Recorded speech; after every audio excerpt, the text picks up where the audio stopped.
3 करोड भन्दा बढी जनसङ्ख्या रहेको हामी नेपालमा चाहिँ मोस्ट अफ द पिपुल होइन उहाँहरू चाहिँ विदेशमा बस्नुहुन्छ। खास गरेर अझ एकदम एनर्जेटिक लेभलको त्यो एजको चाहिँ मान्छेहरू हाम्रो नेपालीहरू चाहिँ विदेशमा बस्नुहुन्छ होइन। उहाँबाट अब विश्वको धेरै ठाउँहरू जस्तो अमेरिका होस्, अब क्यानाडा, अस्ट्रेलिया लगायत जापान होइन, कोरिया, खाडी राष्ट्रहरू, मलेसिया, हङकङ होइन, धेरै ठाउँमा बस्नुहुन्छ। त्यहाँको बाटोघाटोहरू राख्नुहुन्छ, त्यहाँका ठुला ठुला बिल्डिङहरू राखेर चाहिँ सामाजिक सञ्जाललाई चाहिँ तताउनुहुन्छ होइन। तर यो भन्दै गर्दा नेपाल पनि विकासै नभएको भनेर चाहिँ हामीहरू जति फ्रस्ट्रेट छौँ नि त्यो चाहिँ बिल्कुलै होइन। म चाहिँ यो कुरामा टोटल डिसएग्री गर्छु होइन। किनभने नेपालमा नि विकास भएको छ। तपाईँहरू चाहिँ सबै विदेशमा भएपछि यहाँको विकास त हेर्नु पऱ्यो नि त होइन। एकचोटि आउनु होला, यहाँ पनि हेर्नु होला होइन। विकासै नभएको भन्नु मिल्दैन।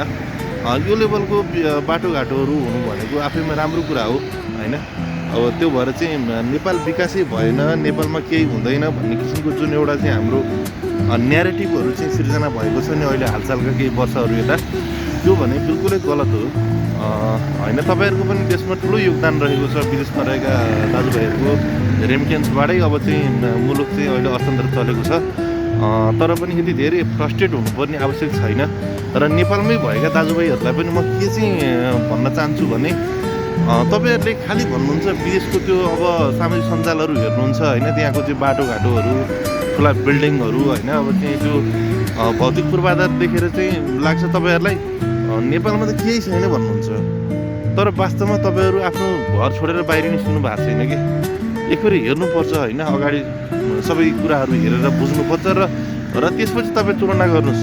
पहिला नेपाल घुम्नुहोस् होइन, त्यसपछि तपाईँ विदेश गएर विदेशसँग तुलना गर्नुहोस्।